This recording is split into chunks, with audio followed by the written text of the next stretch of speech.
ಆತ್ಮೀಯ ಸ್ನೇಹಿತರೆ, ತಮ್ಮೆಲ್ಲರಿಗೂ ಕೂಡ ಈ ಒಂದು ಗಣಿತ ವಿಷಯದ ವಿಡಿಯೋಗೆ ಸ್ವಾಗತ.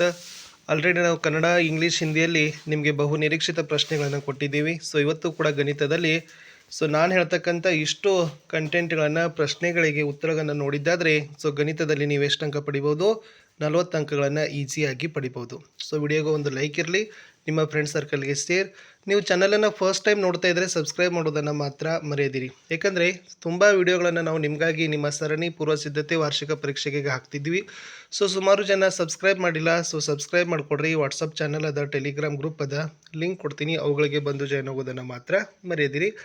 ಇಷ್ಟು ನೋಡಿಕೊಂಡ್ರೆ ಸಾಕು, ಖಂಡಿತವಾಗಿ ಇವೇ ಪ್ರಶ್ನೆಗಳು ನಿಮ್ಮ ಪರೀಕ್ಷೆಗಳಲ್ಲಿ ಬರ್ತಾವೆ.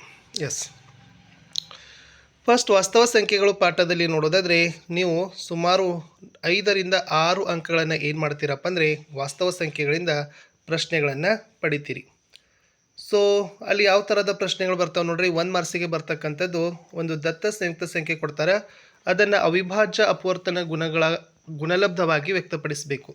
ಅಥವಾ 2 ಸಂಖ್ಯೆಗಳು ಅಥವಾ ಅವುಗಳ ಮಸ ಕೊಟ್ಟಾಗ ಅವೆರಡರ ಲಸವನ್ನು ಕಂಡುಹಿಡಿಯೋದು. ಈ 2 ಪ್ಯಾಟರ್ನಲ್ಲಿ 1 ಮಾರ್ಕ್ಸ್ ಅಂತೂ ಕೂಡ ಖಂಡಿತವಾಗಿ ಬರ್ತದೆ.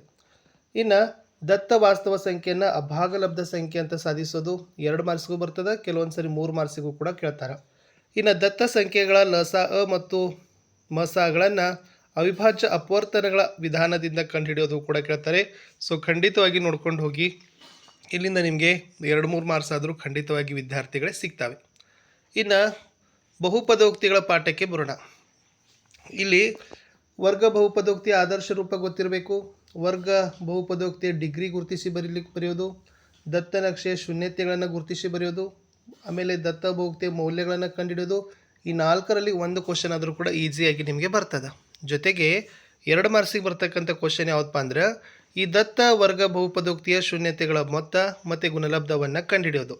ಆಮೇಲೆ ಇನ್ನೂ ಒಂದು 3 ಮಾರ್ಕ್ಸಿಗೆ ಬರ್ತದೆ, ದತ್ತ ವರ್ಗ ಬಹುಪದೋಕ್ತಿಯ ಶೂನ್ಯತೆಗಳನ್ನು ಕಂಡುಹಿಡಿಬೇಕು, ಮೊತ್ತ ಮತ್ತು ಗುಣಲಬ್ಧವನ್ನು ತಾಳೆ ಹಿಡಿಯೋದು. 3 ಮಾರ್ಕ್ಸಿಗೆ ಬರ್ತಕ್ಕಂಥ ಕ್ವಶನ್. ಇದನ್ನು ನೀವು ಬಿಡಲೇಬಾರ್ದು, ಚೆನ್ನಾಗಿ ಓದ್ಕೊಂಡು ಹೋಗಿ.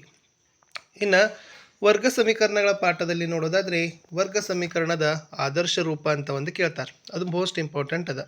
ಆಮೇಲೆ ಇನ್ನೊಂದು 1 ಮಾರ್ಕ್ಸಿಗೆ ಯಾವ್ದು ಬರ್ಬೋದಪ್ಪ ಅಂದ್ರೆ ಈ ದತ್ತ ವರ್ಗ ಸಮೀಕರಣವನ್ನು ಸಂಕ್ಷೇಪಿಸಿ ಆದರ್ಶ ರೂಪದಲ್ಲಿ ಬರೀತಕ್ಕಂಥದ್ದು. ಇನ್ನು 2 ಮಾರ್ಕ್ಸ್ಗೆ ಬರೆಯೋದು ಶೋಧಕವನ್ನು ಕಂಡುಹಿಡಿಯೋದು, ವೆರಿ ಮೋಸ್ಟ್ ಇಂಪಾರ್ಟೆಂಟ್. ದತ್ತ ವರ್ಗ ಸಮೀಕರಣ ಬಿಡಿಸೋದು, ಇದು ಕೂಡ ಇಂಪಾರ್ಟೆಂಟ್ ಆಗಿರ್ತಕ್ಕಂಥ ಲೆಕ್ಕ. ಇನ್ನು ದತ್ತ ಜೋಡಿ ರೇಖಾತ್ಮಕ ಸಮೀಕರಣಗಳ ಮೊತ್ತವನ್ನು ಬರೀತಕ್ಕಂಥದ್ದು 1 ಮಾರ್ಕ್ಸಿಗೆ ಕ್ವಶನ್ ಕೂಡ ನಿಮಗೆ ಬರ್ತದೆ. ಜೊತೆಗೆ ಈ ದತ್ತ ಜೋಡಿ ರೇಖಾತ್ಮಕ ಸಮೀಕರಣಗಳನ್ನು ಬಿಡಿಸೋದು, ಇದು ಕೂಡ 2 ಮಾರ್ಕ್ಸಿನ ಕ್ವಶನು. ಆಮೇಲೆ ದತ್ತ ಜೋಡಿ ರೇಖಾತ್ಮಕ ಸಮೀಕರಣಗಳನ್ನು ಗ್ರಾಫ್ ವಿಧಾನದಿಂದ ಬಿಡಿಸ್ತಕ್ಕಂಥದ್ದು 4 ಮಾರ್ಕ್ಸಿಗದ. ಸ್ವಲ್ಪ ನೀಟಾಗಿ ನೀವೇನು ಮಾಡಿಕೊಡ್ರಿ, ಗ್ರಾಫ್ ಸ್ಕಿಲ್ಗಳನ್ನು ಕಲ್ಕೊಂಡು ಹೋಗಿ ಪ್ರಾಕ್ಟೀಸ್ ಮಾಡಿರಿ. ಒಟ್ಟೆ ಏನಾಗಲ್ಲ, ಮನುಷ್ಯನಿಗೆ ಅಸಾಧ್ಯವನ್ನೋದು ಯಾವುದೂ ಇಲ್ಲ, ಎಲ್ಲವೂ ಸಾಧ್ಯ. ಬಟ್ ಛಲ ಇರಬೇಕು, ಮಾಡ್ತೀನಿ ಅಂತಕ್ಕಂಥ ಹಠ ಹಂಬಲ ನಿಮ್ಮಲ್ಲಿ ಇರಬೇಕು. ಇನ್ನು ಸಮಾಂತರ ಶ್ರೇಣಿಗಳಿಗೆ ಹೋಗೋಣ ಸ್ನೇಹಿತರೆ. ಅಲ್ಲಿರ್ತಕ್ಕಂಥದ್ದು 1 ಮಾರ್ಕ್ಸಿಗೆ n ಸ್ವಾಭಾವಿಕ ಸಂಖ್ಯೆಗಳ ಮೊತ್ತ ಕಂಡುಹಿಡಿಯೋದು, ಅಥವಾ n ಪದ ಕೊಟ್ಟಾಗ ನಿರ್ದಿಷ್ಟ ಪದ ಕಂಡುಹಿಡಿಯಲಿಕ್ಕೆ 2ರಲ್ಲಿ ಒಂದು ಕ್ವಶನ್ ಆದರೂ ಬರ್ತದೆ. ಅಥವಾ ಇದು ಕೇಳಲಿಲ್ಲ ಅಂದ್ರೆ ಈ ಕಡೆ ಏನು ಮಾಡಕತ್ತಾರಪ್ಪ ಅಂದ್ರೆ ಸಮಾಂತರ ಶ್ರೇಣಿಯ ಸೂತ್ರವನ್ನು ಬಳಸಿ n ಪದವನ್ನು ಕಂಡುಹಿಡಿಯೋದು. ಆಮೇಲೆ 2 ಮಾರ್ಕ್ಸಿಗೆ n ಪದಗಳವರೆಗಿನ ಮೊತ್ತ ಕಂಡುಹಿಡಿತಕ್ಕಂಥದ್ದು. n ಪದ ಮತ್ತು n ಪದಗಳವರೆಗಿನ ಮೊತ್ತ ಅವೆರಡಂತರೂ ಕೂಡ 2ರಲ್ಲಿ ಒಂದು ಕ್ವಶನ್ ಅದು ನಿಮ್ಮ ಪರೀಕ್ಷೆಗಳಲ್ಲಿ ಬಂದೇ ಬರ್ತಕ್ಕಂಥ ಪ್ರಶ್ನೆಗಳು. ಇನ್ನು ನಿರ್ದೇಶಾಂಕ ರೇಖಾಗಣಿತ ಪಾಠಕ್ಕೆ ಹೋಗೋಣ. ಅಲ್ಲಿ ಯಾವೆಲ್ಲ ಕ್ವಶನ್ಸ್ ಬರ್ತಾವಪ್ಪ ಅಂದ್ರೆ ಈ ನಿರ್ದೇಶಾಂಕ ವ್ಯವಸ್ಥೆಯಲ್ಲಿ ದತ್ತ ಬಿಂದುವಿನ ಲಂಬದ ದೂರ ಅಥವಾ ಕ್ಷಿತಿಜ ದೂರವನ್ನು ಗುರುತಿಸಿ ಬರೆಯೋದು, ಅದು 1 ಮಾರ್ಕ್ಸ್ ಕ್ವಶನ್. ಆಮೇಲೆ ಮೂಲ ಬಿಂದುವಿನಿಂದ ದತ್ತ ಬಿಂದುವಿಗಿರುವ ದೂರವನ್ನು ಸೂತ್ರ ಬಳಸಿ ಕಂಡುಹಿಡಿಯೋದು, ಇದು ಕೂಡ 1 ಮಾರ್ಕ್ಸಿಗೆ ಕ್ವಶನ್. 2ರಲ್ಲಿ ಒಂದಾದರೂ ಬರ್ತದೆ, ಅದನ್ನು ನೋಡ್ಕೊಂಡು ಹೋಗ್ರಿ. ಮತ್ತು 2 ಮಾರ್ಕ್ಸಲ್ಲಿ ದೂರ ಸೂತ್ರವನ್ನು ಬಳಸಿ ಕಂಡುಹಿಡಿಬೇಕು, ಅಥವಾ ಮಧ್ಯ ಬಿಂದುವಿನ ನಿರ್ದೇಶಾಂಕಗಳನ್ನು ಸೂತ್ರ ಬಳಸಿ ಕಂಡುಹಿಡಿಯೋದು. ಈ 2ರಲ್ಲಿನೂ ಕೂಡ ಒಂದು ನೀವು ಕಲ್ಕೊಂಡು ಹೋಗಿ.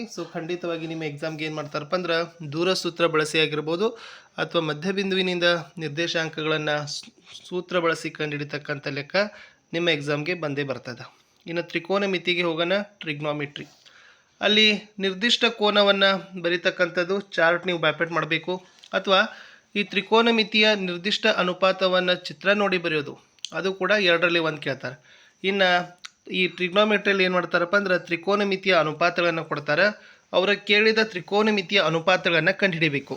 ಅಥವಾ ಈ ನಿರ್ದಿಷ್ಟ ತ್ರಿಕೋನ ಮಿತಿಯ ಅನುಪಾತಗಳ ಬೆಲೆಗಳನ್ನು ಅದೇ ಶಿಶಿ ಲೆಕ್ಕ ಮಾಡ್ಲಿಕ್ಕೆ ನಿಮಗೆ ಏನು ಮಾಡ್ತಾರಪ್ಪ ಅಂದ್ರೆ ಕೊಡ್ತಾರೆ. ಇದು ಕೂಡ ನಿಮಗೆ ಮೋಸ್ಟ್ ಇಂಪಾರ್ಟೆಂಟ್. 6 ಮಾರ್ಕ್ಸ್ ಇದ್ದಾವೆ, 3-4 ಮಾರ್ಕ್ಸ್ ಆದರೂ ಆರಾಮಾಗಿ ಪಡಿತೀರಿ. ಎಸ್, ವೃತ್ತಗಳು ಪಾಠದಲ್ಲಿ ನೋಡ್ರಿ. ವೃತ್ತಕ್ಕೆ ಎಳೆಯಬಹುದಾದ ಸ್ಪರ್ಶಕಗಳನ್ನು ಲೆಕ್ಕ ಹಾಕಿ ಬರೆಯೋದು 1 ಮಾರ್ಕ್ಸ್ ಕ್ವಶನ್. ದತ್ತ ವೃತ್ತಕ್ಕೆ ಚಿತ್ರ ನೋಡಿ ಸ್ಪರ್ಶಕದ ಉದ್ದ ಲೆಕ್ಕ ಮಾಡೋದು, ಅದು 1 ಮಾರ್ಕ್ಸ್ ಕ್ವಶನ್. ವೃತ್ತದ ಮೇಲಿನ ಪ್ರಮೇಯಗಳು ವೆರಿ ಮೋಸ್ಟ್ ಇಂಪಾರ್ಟೆಂಟ್, 3 ಮಾರ್ಕ್ಸಿಗೆ ಕೇಳ್ತಾರೆ. ನೀವು ಪೇಪರ್ ಮಾಡಲೇಬೇಕು. ಯಾಕಂದ್ರೆ ವೃತ್ತದ ಮೇಲಿನ ಪ್ರಮೇಯದಲ್ಲಿ ಒಂದಂತನೂ ಕೂಡ ಬಾಹ್ಯ ಬಿಂದುವಿನಿಂದ ಎಳೆದ ಅಂತ ಇದೆ ನೋಡಿ ತ್ರಿಜ್ಯಕ್ಕೆ. ಸೊ ಅದನ್ನು ನೀವು ಬಯಟ್ ಹಾಕಲಿ. ಇನ್ನು ತ್ರಿಭುಜಗಳಿಗೆ ಪಾಠಕ್ಕೆ ಹೋಗೋದಾದರೆ ಇಲ್ಲಿನೂ ಕೂಡ ಥೇಲ್ಸನ ಪ್ರಮೇಯ ಭಾಳ ಇಂಪಾರ್ಟೆಂಟ್ ಇದೆ. ಇದನ್ನು ನಿಮಗೆ ಬರೀಲಿಕ್ಕೂ ಬರಬೇಕು, ನಿರೂಪಣೆ ಮಾಡಲಿಕ್ಕೂ ಕೂಡ ಬರಬೇಕು. ಸಾಧನೆ ಮಾಡಲಿಕ್ಕೆ ಥೇಲ್ಸನ ಪ್ರಮೇಯದ ಮೇಲೆ ಲೆಕ್ಕನೂ ಕೂಡ ಕೇಳಬಹುದು, ಅಥವಾ ಕೋನ ನಿರ್ಧಾರಕ ಪ್ರಮೇಯವನ್ನು ಬರೀತಕ್ಕಂಥದ್ದು ಇಂಪಾರ್ಟೆಂಟ್. ಈ ಪಾಠದಲ್ಲಿ ಹೆಂಗದ ಅಂದ್ರೆ ಥೇಲ್ಸನ ಪ್ರಮೇಯ ಬರ್ಬೋದು ಅಥವಾ ಕೋನ ನಿರ್ಧಾರಕ ಪ್ರಮೇಯ ಬರ್ಬೋದು.